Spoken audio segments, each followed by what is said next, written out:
boa noite, comunidade da Rádio Comunidade FM 104.5. Nesta quarta-feira, 15 de setembro de 2021, estamos ao vivo, às 7h08 da noite, aqui no extremo sul brasileiro, nas ondas livres da nossa Comunidade FM 104.5, iniciando mais um programa Emancipações, o projeto radiofônico do Grupo de Pesquisa Emancipação da Pós-Graduação em Política Social e Direitos Humanos da Universidade Católica de Pelotas.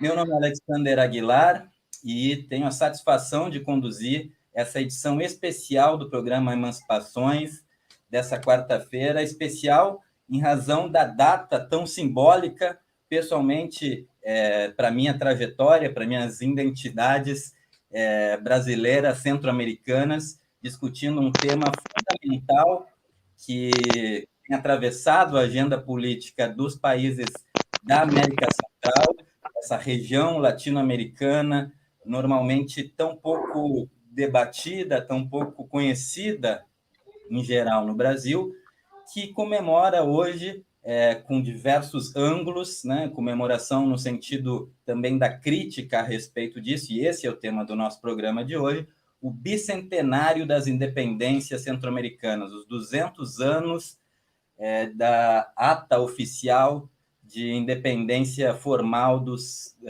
antigas províncias do Império Espanhol, que formavam a Capitania General de Guatemala e deram, então, início aos Estados-nação modernos, que nós chamamos hoje de América Central.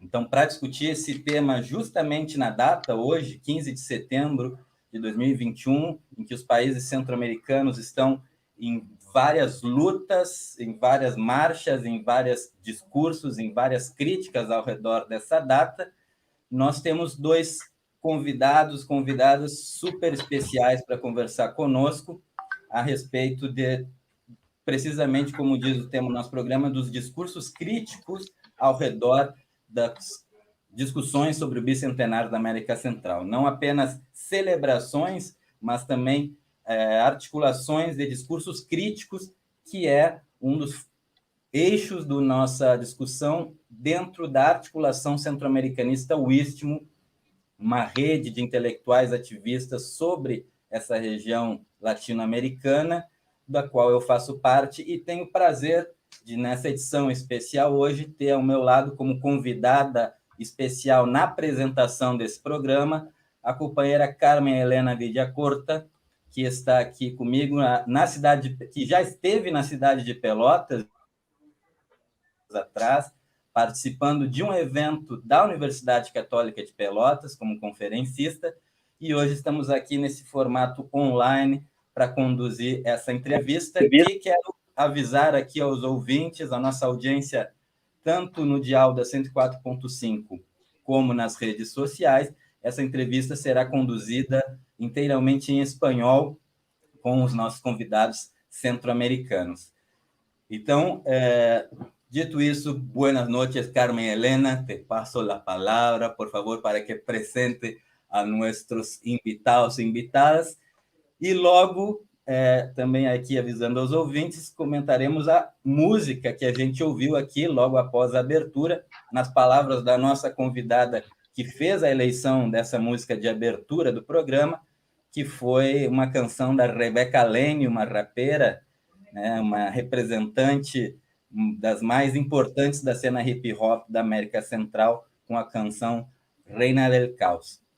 Mas, Carmen Helena, por favor, por la palabra para que se nos presente el invitado e invitada esta noche. Buenas noches, Carmen.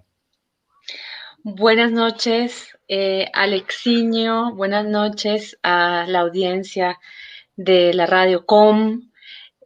Como bien lo recuerda mi querido Alexander, bueno, gracias a él y a su generosa invitación, yo tuve la oportunidad de visitar Pelotas y de visitar Radio Com y de conversar sobre Centroamérica. Así que, en primer lugar, bueno, recordar que ha habido por iniciativa de Alexander, pero también gracias a la apertura de compañeras y compañeras allí en la ciudad de Pelotas y puntualmente en la radio, interés hacia Centroamérica, hacia temas latinoamericanos que trascienden las fronteras de Brasil, que ya de por sí es un país tan inmensamente rico y complejo, y aún así está, me parece, en esta intención de abrir y de expandir, ¿verdad? Su sensibilidad latinoamericanista y en ese sentido, bueno, dar las gracias a esta apertura y a estos espacios que nos permiten tender puentes y establecer lazos entre el sur y el centro de nuestro continente, ¿verdad? Y fortalecer la fraternidad latinoamericanista. Me parece que, en primer lugar, saludar estos esfuerzos, celebrar eso, agradecer y comentar que yo estoy aquí participando en nombre de nuestra articulación centroamericanista OISMO, que se dedica justamente a todo eso que acabo de decir, a tender estos puentes, a fortalecer esos lazos, a dar a conocer Centroamérica más allá de Centroamérica misma y aún adentro de Centroamérica, en donde la noción de Centroamérica como región es aún difusa y una construcción, ¿verdad?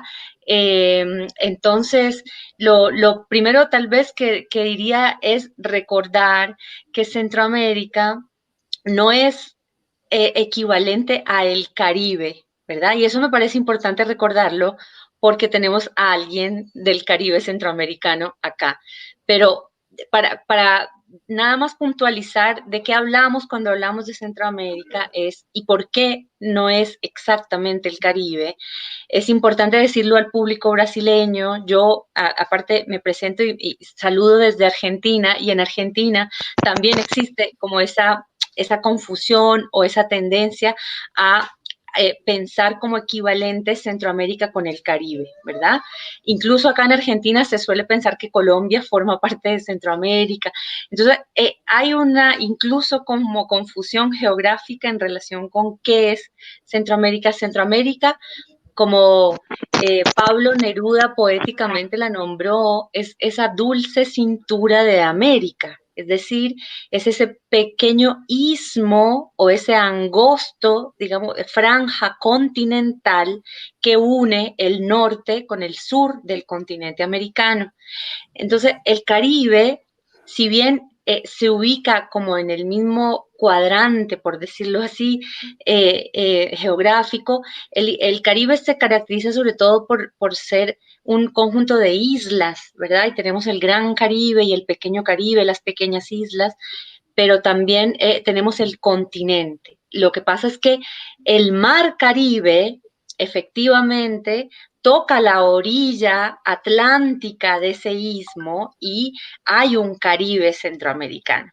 Entonces, cuando hablamos de Centroamérica, hablamos sobre todo de la parte continental y no insular, no de las islas que serían Cuba, Haití, República Dominicana, Puerto Rico, Granada, etcétera, todas las grandes y pequeñas islas del Caribe, ¿verdad? Jamaica, bueno, pero cuando hablamos de Centroamérica, hablamos de Panamá, Nicaragua, Costa Rica, Honduras, Guatemala, Belice, ¿verdad? Incorporado a Centroamérica oficialmente en un momento tardío. Y bueno, me gusta siempre decir esto para que podamos ubicar un poco en el mapa de dónde estamos hablando. Y desde allí, desde ese lugar, hoy nos acompañan y les agradecemos muchísimo que hayan aceptado esta invitación y que hayan dedicado este tiempo a estar con nosotros. Nos acompaña la socióloga guatemalteca, ella es de Guatemala, es decir, del norte de Centroamérica, Ana Silvia Monzón, la doctora Ana Silvia Monzón, y nos acompaña George Enríquez desde la Mosquitia, que es el Caribe nicaragüense, o sea, desde Nicaragua, que más bien sería el sur de Centroamérica, y de una parte muy, muy particular, que es el Caribe. Él es activista de derechos humanos en esa región que se llama La Mosquitia, de la cual pues vamos a hablar a lo largo del programa. Muchas gracias a los dos por estar acá. Perfectamente, Carmen. Muchas gracias a vos por esta introducción y esta clase de geografía para el público brasileño. Y de fijo se necesita, ¿no? Ubicarnos ahí al público de la audiencia en Brasil, sobre todo en este extremo sur de Brasil, de donde hablamos a través de la Radio Com, sobre dónde están nuestros territorios ísmicos centroamericanos. Y por presentar a Ana Silvia Monzón y Jorge Enrique, que más que un activista, y hago este gancho, George, y luego te paso la palabra, es también, está en este momento en las, perdón, como precandidato a la presidencia de Nicaragua, ¿verdad? Estamos a 2 meses de esas elecciones en Nicaragua, entonces un destaque ahí a esta participación de George Enrique acá en nuestro programa, como un participante activo de los grandes juegos políticos que están hoy presentes en la convulsionada Nicaragua, ¿verdad? Particularmente tal vez toda Centroamérica, pero Nicaragua está en un momento bastante delicado, no solo por la cercanía de las elecciones, por también toda una situación política de la cual esperamos poder hablar un poco, George, perdón. Pero Ana Silvia Monzón, quisiera empezar con tus palabras, por favor, ahí saludando a nuestro público en Brasil y de todas otras geografías que nos acompañan, seguramente en muchas partes de Centroamérica también. Y preguntarte para empezar sobre la música que hemos escuchado en la apertura, ¿no? Que mencionaba una canción de Rebecca Elaine. ¿Por qué esta elección para nuestra introducción al programa? Buenas noches, Ana Silvia Monzón. Sí. Bueno, buenas tardes para mí y buenas noches para ustedes, porque estamos también en diferente uso horario. Y es una alegría compartir en esta tarde con ustedes. Mucho gusto, Carmen. Alexander, pues ya nos habíamos encontrado en algunos espacios, y con George, pues estamos descubriendo que también, que también. Entonces, es una enorme alegría. Y bueno, ¿por qué esta canción? Cuando leí el mensaje de Alexander, pues eso, Rebecca Lane, que es una rapera socióloga, eso también es importante marcarlo, socióloga, pero que se dedicó más bien a la música, pues interpreta este canto al alma mestiza, así se llama la canción, Alma Mestiza, y es una reivindicación de las distintas raíces que tenemos, que compartimos muchas veces en tensión en estos territorios. Así que por eso me parecía muy, muy importante compartirla, porque creo que hoy, que es una fecha de mucha reflexión, de mucho análisis, de mucha denuncia, se vienen preparando y hoy han tenido lugar diversas acciones desde los pueblos indígenas, desde los 4 puntos cardinales, planteando nada que celebrar, porque este bicentenario es una fecha de la oligarquía criolla, que desde ahí viene. Y entonces esta canción reivindica precisamente el mestizaje de lo que somos.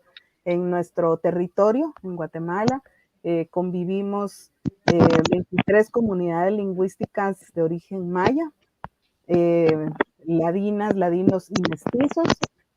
También hay presencia de afrodescendientes y garífunas y del pueblo Xinca, que es un pueblo diferente al pueblo maya, con un idioma propio, pero digamos muy sometido a la casi extinción. Ha sido un proceso de recuperación de su lengua, de su indumentaria, de su cultura, en los últimos 30 años. Entonces, desde aquí es que habitamos este espacio con todas estas contradicciones, ¿verdad? que tenemos, pero finalmente, pues, reivindicando esas raíces que nos hacen mestizas. Perfecto, Ana Silvia, muchas gracias. Sí, sí, qué buena elección. Yo decía antes que entrábamos al comienzo del programa que también había pensado en esta canción como por la fuerza de la letra, como un buen motivo para nuestra conversación esta tarde-noche acá na Rádio Comunidade FM 104.5, programa Emancipações. Essa noite, apresentando a audiência aqui brasileira, o programa inteiramente em espanhol, para fluir mais o diálogo aqui com os nossos entrevistados e entrevistadas sobre o debate centro-americano, sobre as independências centro-americanas que comemoram 200 anos nesse dia de hoje, e desde a Articulação Centro-Americanista ao Istmo promovemos essa discussão do bicentenário desde abaixo, desde as forças políticas sociais que têm promovido discursos críticos aos significados dessas independências dos Estados-nação da América Central.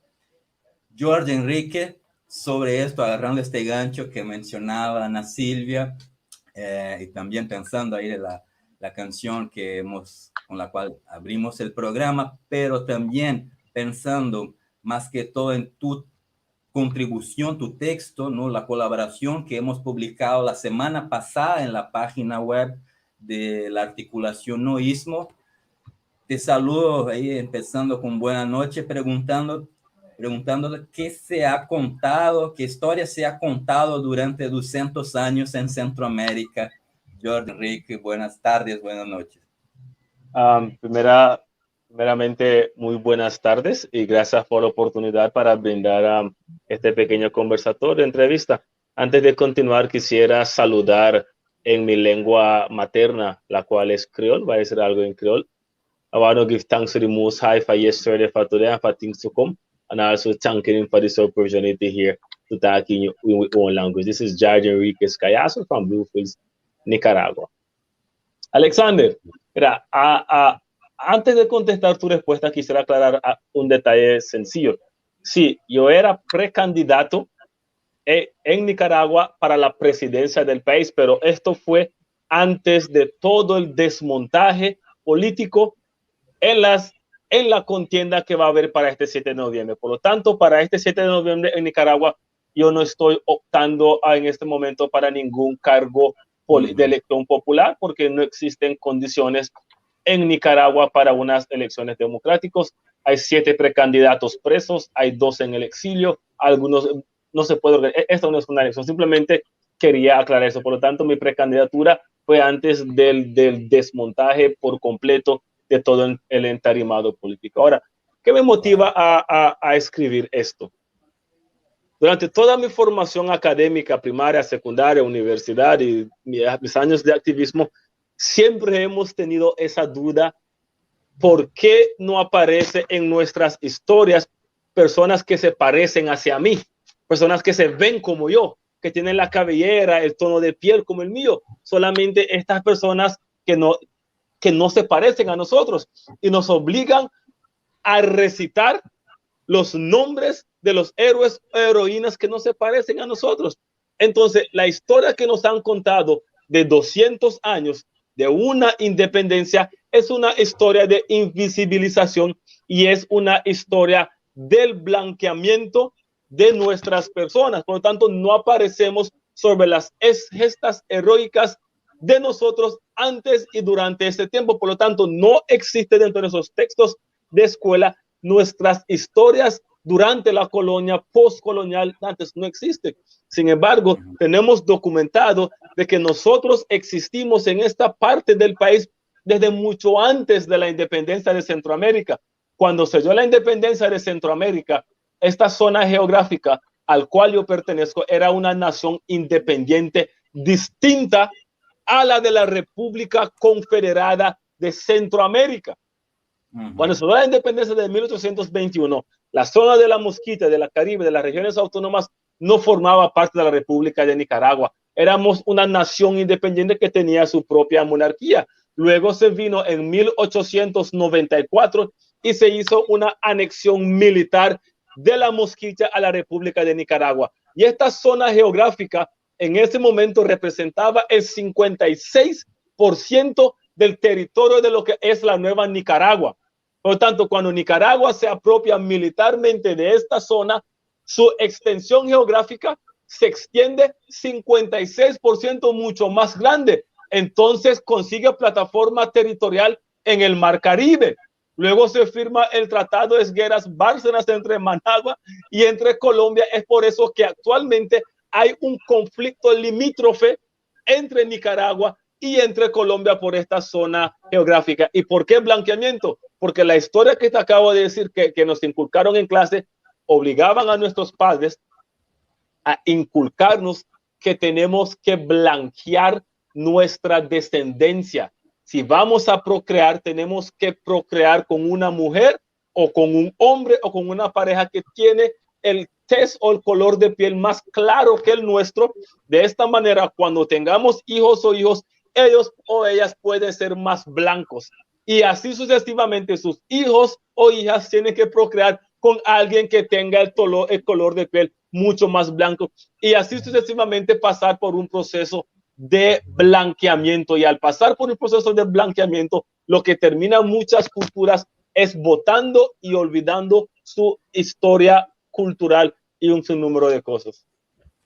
Perfecto, excelente introducción a nuestra conversación, Jordi, dando todas estas indicaciones, esta situación, ¿no? Que especialmente otra vez para el público brasileño, muy fundamental esta ubicación, en específico, como nos acordaba Carmen en su comentario introductorio, en la geografía, en la localización de Centroamérica en general, pero de los territorios autónomos de la costa caribe de Centroamérica, específicamente de Nicaragua, de donde nos habla Jordi Enrique, que está en la ciudad de Bluefields en este momento, ¿verdad? En la costa. Yo tuve también la oportunidad de conocer a Bluefields, de trabajar ahí en una investigación con la Asociación Latinoamericana de Sociología, aprovechar, enviar ahí, que me imagino que nos escucha o escuchará a compañera Dolén Miller, quien me recibió muy bien cuando estuve en Bluefields en 2018.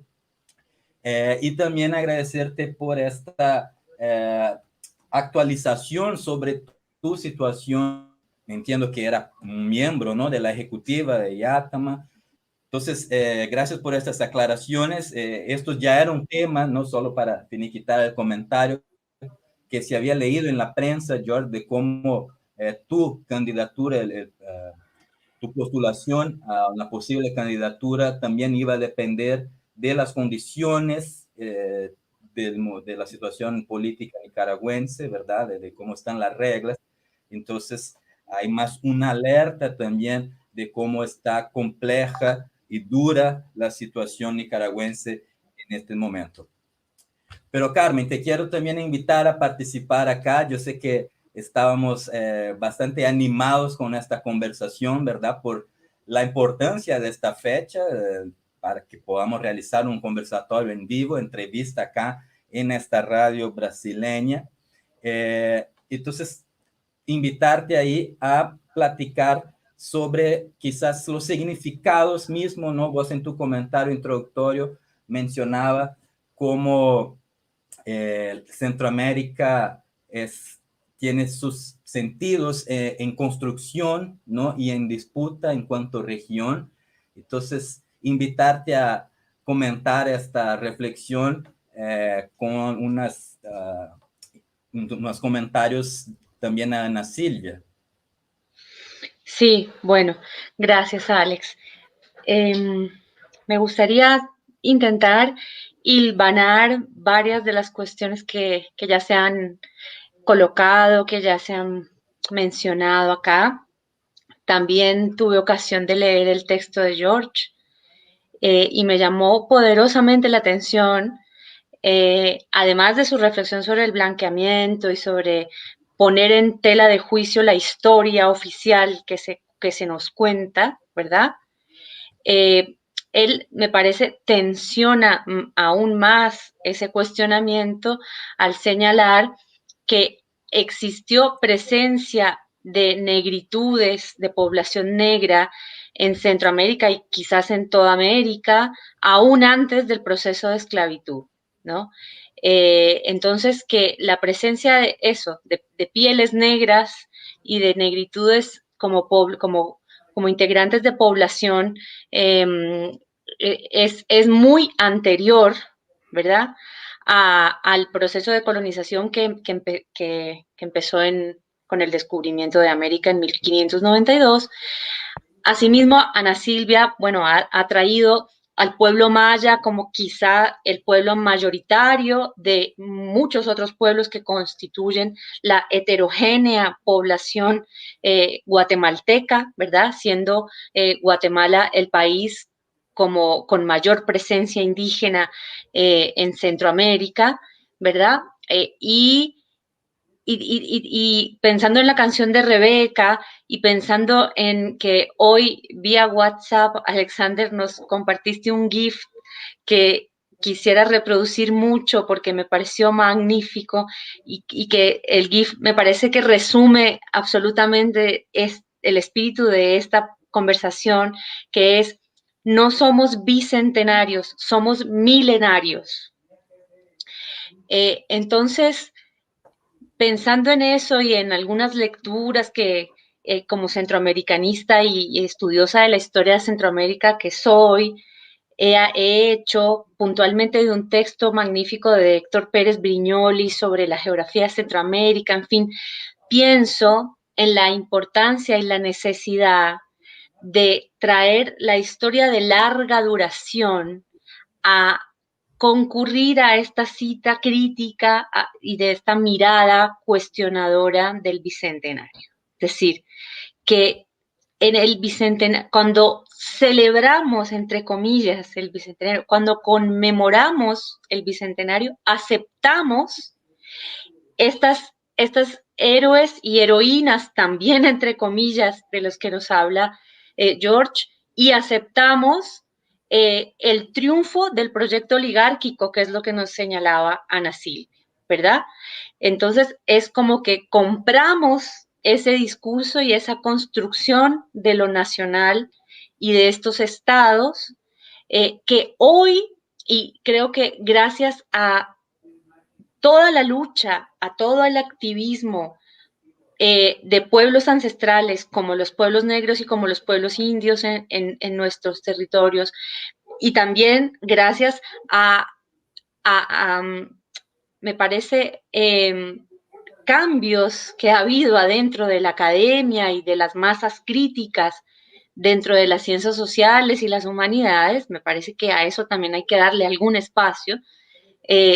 Podemos encarar de otra manera, ¿no? Podemos cuestionar esos discursos y podemos preguntarnos realmente de qué se trata esto del Bicentenario, por qué hay tanta pompa, ha habido y sigue habiendo, por qué hay ese respeto que parecería como canónico hacia los símbolos de la nación y de lo nacional, y a quiénes representa realmente este festejo, y cómo el campo popular en su inmensa heterogeneidad y teniendo a la negritud y a los pueblos indios como su raíz,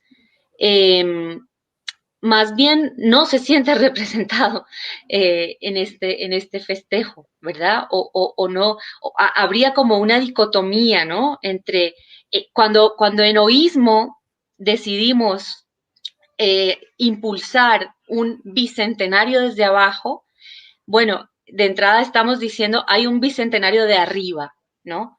¿Y quién es ese arriba y quién es ese abajo? Creo que serían cuestiones como que podríamos empezar a pensar acá, a conversar más. Y creo que arriba está este proyecto oligárquico que claramente Ana Silvia ha mencionado, ¿verdad? Y hay un triunfo de ese proyecto y por eso fue posible lo que llamamos en Centroamérica la balcanización, es decir, la partición de un territorio tan pequeño en tantos estados, respondió pues a los intereses de unas élites muy poderosas que supieron capitalizar unas coyunturas y que eso les posibilitó y que claramente hicieron alianzas con el poder imperial y con los poderes coloniales para establecer unos estados nacionales básicamente para satisfacer intereses comerciales muy familiares muy ególatras, ¿no? Y en lo absoluto tampoco tuvieron la visión, o sea, a mí me interesa sobremanera este tema, ¿verdad? Y lo que yo lanzo como provocación, lo que vengo pensando, ¿verdad? Mucho a lo largo de muchos años de estar investigando estas cuestiones es, considero que las élites centroamericanas, a diferencia de otras élites latinoamericanas, más que nacionalistas, son antinacionales. Son antinacionales, que no fueron capaces de construir un consenso en torno de un proyecto nacional. Esta sería como una cuestión que yo lanzaría, bueno, y todas estas cuestiones para conversar con George, con Ana Silvia y con vos, Alex. Nossa audiência da Rádio Comunidade FM, estamos transmitindo o programa Emancipações de hoje, nesse dia 15 de setembro, totalmente em espanhol, para ter a maior participação mais fluida dos nossos convidados, George Henrique, do Caribe nicaragüense, e Ana Silvia Monson, da Guatemala. Por isso, hoje, a nossa conversa mais no idioma espanhol. Perdona, Ana Silvia, por favor. No era que tu micrófono no se escuchaba, pero bueno, tomo la reflexión de Carmen, su provocación. Por supuesto, varias de las ideas que has planteado. Si se puede hablar de un bicentenario desde abajo, es porque hay uno desde arriba, que es el que ha sostenido esta idea de Estado, más que de nación, Estado, y estados bastante fallidos. Si los vemos a la luz de lo que estamos viviendo en este momento con la pandemia, pero que es el acumulado de 200 años de despojo, de maltrato, de represión, de una violencia de todo tipo, una violencia institucional, una violencia económica, política, epistémica y simbólica. Y en esa línea, digamos, lo que planteaba George, la invisibilización de quiénes somos. Digamos que estas oligarquías que digamos que han construido históricamente su patria, ¿verdad? Y de ahí creo que es importante citar el libro del historiador Severo Martínez con La patria del criollo, este libro que reveló cómo eran realmente las estructuras, cómo se fueron creando a través de 300 años de coloniaje, cómo se fueron construyendo esos discursos, esas narrativas, donde los pueblos indígenas se veían como no humanos, ¿verdad? Ni siquiera, no eran humanos. Las cuestiones que escribían de ellos y ellas, cuando uno las lee ahora, dice, pero esto era una deshumanización total. Y en el caso de los pueblos afrodescendientes, una invisibilización total. En todo caso, es una deshumanización que hace, ¿verdad?, que no reconozcamos esa otra raíz, como decía yo al inicio, de la negritud. Cuesta, digamos, que se reconozca la raíz indígena, y en el caso de Guatemala, pues la población más o menos entre el 40 y 45%. La población afrodescendiente es minoritaria y muy segregada territorialmente, pero existe y no la conocemos, porque en el sistema educativo pues esa historia no se cuenta. Entonces creo que los que celebran el bicentenario desde arriba son estas élites, todavía con resabios de oligarquía, pero ahora unidas con otros intereses espurios, ¿verdad?, transnacionales, narcotráfico, crimen organizado, que hacen que los territorios de Centroamérica pues estén sometidos a las decisiones de esos grupos, y la mayoría de la población está totalmente excluida. Y creo que también es importante, ¿verdad?, en esta reflexión que hacías desde el inicio, Carmen, todas las controversias que hay, incluso de cómo nombrarnos, de cómo identificarnos, porque estuvimos recientemente trabajando en una entrada en Wikipedia que se llama Bicentenario de Centroamérica y colocamos ahí, ¿verdad?, las controversias. Primero, ¿cómo nos llamamos? ¿Somos Centroamérica? ¿Somos el Istmo Centroamericano? ¿Somos América Central? ¿Somos Mesoamérica? ¿Qué somos? ¿Verdad? Ya solo esa reflexión nos da para mucho y nos plantea el reto que está acompañado de lo que Carmen planteaba con tanta claridad de estas oligarquías devenidas en élites que son antinacionalistas, pero aparentemente, porque lo que pasa es que ¿por qué y cómo se ha sostenido Centroamérica? Pues es un entramado de redes familiares, eso no lo podemos obviar, porque digamos en los orígenes de la después de no los orígenes, ¿verdad?, pero sino en la invasión, luego de la invasión se fue generando un entramado de redes familiares a lo largo de todos estos territorios, tal vez con la excepción de Panamá, que tiene una historia un tanto diferente. Hasta esa discusión tenemos, ¿verdad? Porque en la escuela nos enseñan a decir, somos Centroamérica y Panamá. Y porque Panamá tiene otras preguntas existenciales. ¿Eran de la Gran Colombia o eran de Centroamérica o eran de Mesoamérica? ¿Verdad? Ahí hay otras discusiones. Luego tenemos esta cuestión medio forzada del sistema de integración centroamericano, que integra a la República Dominicana. Y yo me pregunto, bueno, ¿y la República Dominicana dónde se conecta con nuestra historia? Bueno, ellos sí están lejos, ellos sí son el Caribe insular, entonces, pero a nivel de intereses económicos, políticos, geopolíticos, así se llama, ¿no? Es Centroamérica y República Dominicana. Entonces, para introducir más confusión o más complejidad, más bien, ¿verdad? Más complejidad a estas dinámicas. Y solamente quiero plantear para luego dejarle a George, también en esta invisibilización, cómo también las mujeres hemos sido excluidas, ¿verdad? Yo recuerdo que toda esta discusión se viene dando desde hace algún tiempo y quiero citar aquí a una compañera peruana de CEMAL, del Centro de Estudios de las Mujeres en Historia en América Latina, que hicieron un libro ya hace como unos casi 10 años de las y los excluidos de la independencia, donde están las y los afrodescendientes, los pueblos indígenas y las mujeres que ni siquiera aparecen en esa historia. Yo diría que casi que todas, incluso las de las élites. En el caso de Centroamérica son escasísimas las figuras que aparecen ahí, que seguro eran muy excepcionales, pero son muy, muy pocas.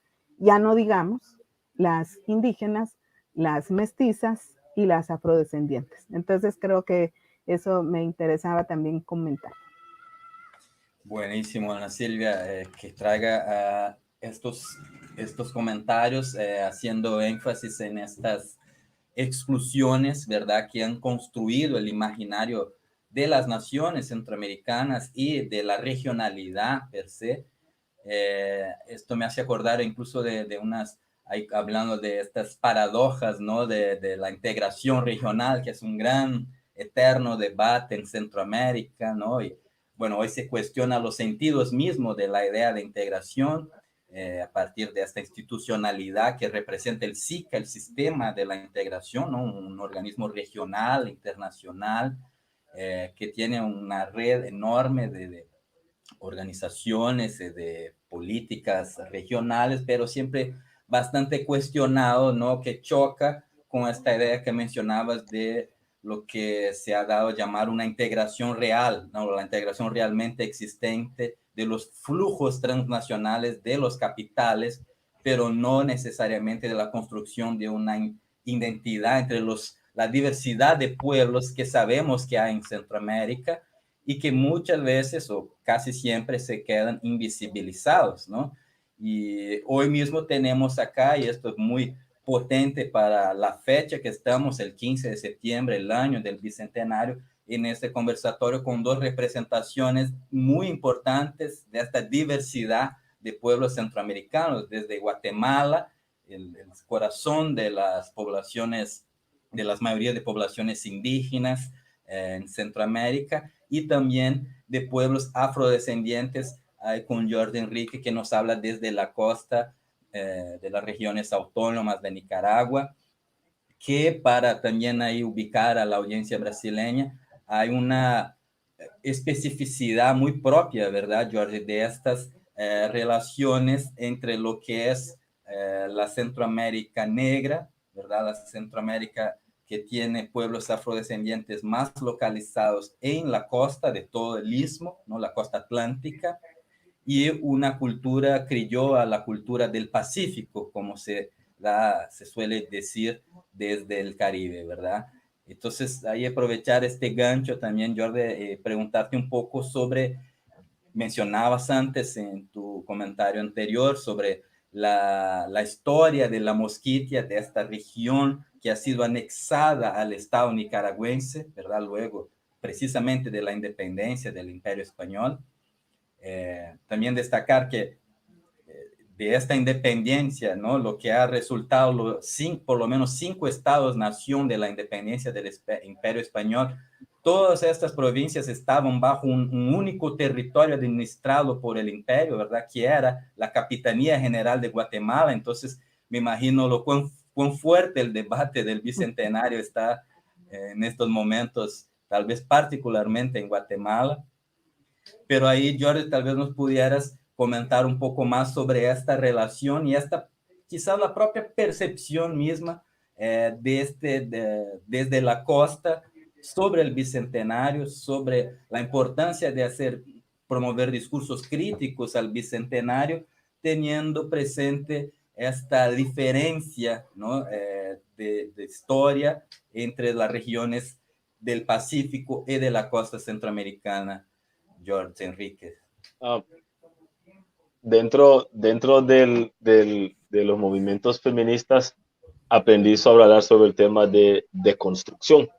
Y lo mismo tiene que pasar con el sistema educativo que nos están dando durante los últimos 200 años, la cual simplemente es una repetición de lo que pasó hace 200 años, sin traer a colocación aspectos nuevos, documentados, comprobados, que ya han pasado. Ahora, en alguna manera, se siente muchas veces de que las poblaciones afros en los países centroamericanos es una mínima o es una minoría, pero en realidad no es así. Lo que pasa es que el proceso de blanqueamiento permite que muchos afros sufran una transculturalización y adopten una identidad cultural de otra etnia que está alrededor de ellos, porque son más y son mayores reconocidos en la Constitución que afrodescendientes. Es por eso que desde el 2000 o 2001, luego de la Declaración de Durban, se adopta la terminología afrodescendiente. ¿Por qué? Porque nos dimos cuenta de que a través de toda Latinoamérica hay más de 200 millones de afros, pero se ha subdividido en ¿qué? Negros, mulatos, zambos, raizales, crioles, garífonas, negros santillanos y un sinnúmero de cosas. Pero también hemos aprendido que hay muchas personas que son de ascendencia africana, que no se identifican con ninguna de las terminologías porque dicen, hey, yo no soy negro, yo no soy mulato, yo no soy zambo, pero sí hablo esa lengua, sí cocino esa comida, sí me gusta y practico esa música. Y es más fácil que se identifican con la terminología afrodescendiente como un término político. Y eso es lo que se ha venido haciendo. Ahora, nosotros como personas de la costa de la Mosquita siempre decimos de que primeramente somos costeños. Primero costeños y luego somos nicaragüenses. Esto nos permite tener un mayor arraigo con nuestra historia desde antes de la anexión militar. Y luego también seguimos hablando sobre el tema del blanqueamiento y la visibilización, sobre el síndrome postraumático luego de la esclavización. Este es un estudio que hizo la doctora Joy DeGroy en los Estados Unidos, en el Caribe. ¿Cuál es el síndrome postraumático luego de la esclavización? Es decir, muchas veces se nos inculca nuestra historia desde la esclavización. Nosotros decimos, el periodo de esclavización vino a interrumpir nuestra historia. Ahora, ¿qué pasa luego de 500 años de vivir como esclavos, de nacer en esclavitud y de repente un día sos libre? Sos libre. ¿Pero sos libre para qué? ¿Tenés la libertad? ¿Tenés algún territorio? ¿Te dan educación? ¿Te han dado tratamiento psicológico a esa madre, ese padre, ese familiar que pasó la trauma generacional de generación a generación a generación? Ejemplo, hay muchos desastres naturales que han pasado en el mundo y nosotros no los hemos vivido, sino que los vimos por la televisión. Sin embargo, simplemente el haberlo visto o escuchado nos da a nosotros un miedo o un trauma o un temor de algunas cosas. Y lo mismo ha pasado y sigue pasando dentro de la cultura afro luego de 500 años de esclavización, y estar libres, que no pasamos por ese proceso de reconciliación, ese proceso de ayuda, ese post-traumatic síndrome que todavía lo estamos viviendo. Y luego es por eso que adoptamos de alguna manera otra cultura. Cuando miramos que todos los héroes son de piel blanca, de ojos azules, de cabellera lisa y bonita, y ninguno se parece, y yo como joven digo, yo me quiero parecer a esa persona. Yo quiero parecerme al héroe que aparece en los libros de historia. Por lo tanto, ya no soy negro, ya no soy sambo, ya no soy mulato, ya no soy afro. Y luego esto se reproduce, y cuando vienen personas como yo, que yo digo, quiero lanzarme a la presidencia de un país, la gente se sorprende, porque están acostumbrados. Si yo me hubiera decidido lanzar para firmar un contrato de béisbol, no hay problema. De fútbol, no hay problema. O salir bailando punto, cantando, o sea, cualquier otra locura, no habría problema. Pero cuando digo que como afro tengo el derecho de participar en la vida política del país para dirigir un país que a mí me ha excluido, no, espérate. Y también dentro de este tiempo que hemos entendido entre estas partes, entre el Pacífico de todo Centroamérica y la costa con respecto a estas culturas, es que se identifica la etnia mestiza, se identifica con los aspectos intangibles de nuestra cultura. Dicen, la comida que cocinan con coco también es nuestra. El idioma que ellos hablan también es nuestro, lo hablamos. La música que bailan lo podemos bailar y lo promocionan de manera cultural, porque es la parte intangible. Pero cuando viene la parte tangible de darnos el derecho a decidir sobre nuestros territorios y ayudarnos a hacer políticas públicas, no, ahorita no. Este no es el momento. Vamos a hacerlo en estos momentos. Es por eso que dice, tenemos que deconstruir todo lo que se nos ha venido aprendiendo a través de un sistema educativo y llegar a un momento que estar en este espacio de toma de decisión. Y también parte de lo que ha afectado mucho a nuestras culturas es que hay personas que se ven como nosotros, que consiguen los cargos de elección popular y asumen cargos de poder.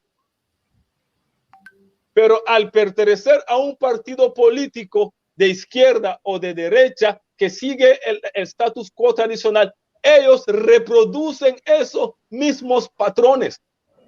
Porque esto no se trata de simplemente poner a alguien que sea afro o que tenga la cabellera larga para hacer políticas públicas. Se trata de estar en ese espacio para hacer una diferencia de lo que se ha venido haciendo durante mucho tiempo. Por lo tanto, hay personas también que se ven como nosotros, que son cómplices de todo este sistema. Sí, esta es una cuestión muy importante, que es lo de la propia forma Estado, ¿no? En cuanto ente político administrativo, y es un debate muy presente y sensible también en nuestra articulación centroamericanista o istmo, ¿no? De lo cual nos hemos estado proponiendo a pensar la cuestión región.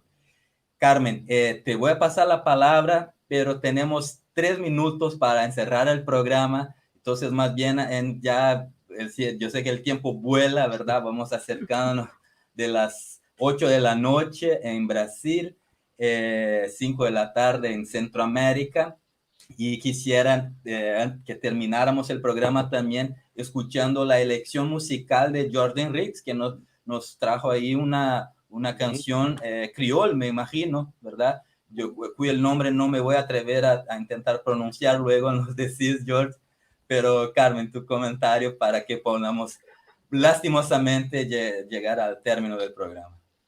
Qué rápido, es un tema que necesitaría mucha discusión, Sí. pero básicamente yo a los dos les pregunto básicamente esto, aparte a George en su calidad de precandidato, ¿adentro o afuera del Estado? ¿Es posible rescatar, reinventar el Estado?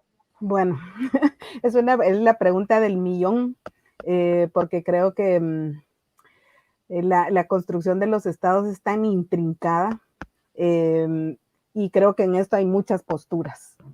Desde las personas que piensan que entrar al Estado les va a abrir posibilidades, pero que ya hemos visto que eso es muy difícil, porque todo está ya tan hecho, ya está tan marcado que es bastante difícil.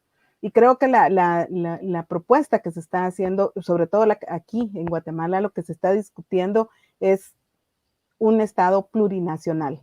Yo quiero decir, ¿verdad?, que yo me reconozco mestiza, y me encanta la idea del mestizaje, honestamente.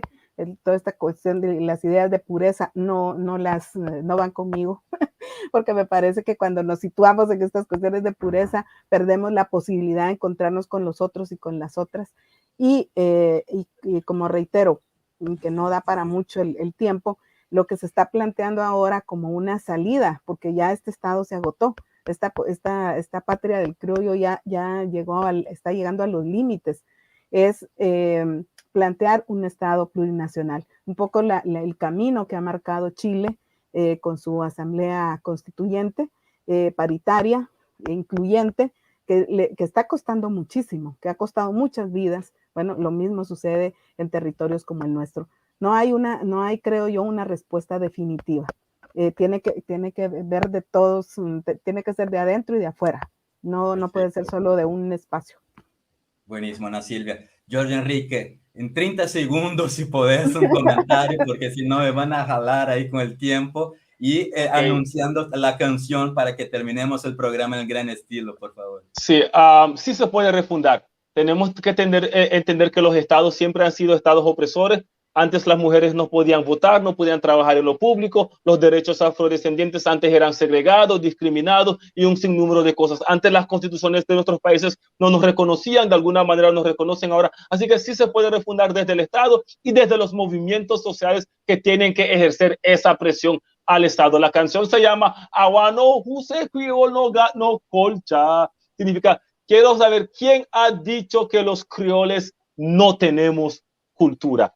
Gracias por la oportunidad. Buenísimo, Jorge. Muchas gracias. Jorge Enrique desde la costa centroamericana en Bluefields, Ana Silvia Monzón desde Guatemala, Carmen Helena, nuestra compañera de oísmo desde Argentina. Muito obrigado a todos e todas que acompanharam o programa Emancipações dessa quarta-feira, 15 de setembro de 2021, sobre os 200 anos das independências centro-americanas.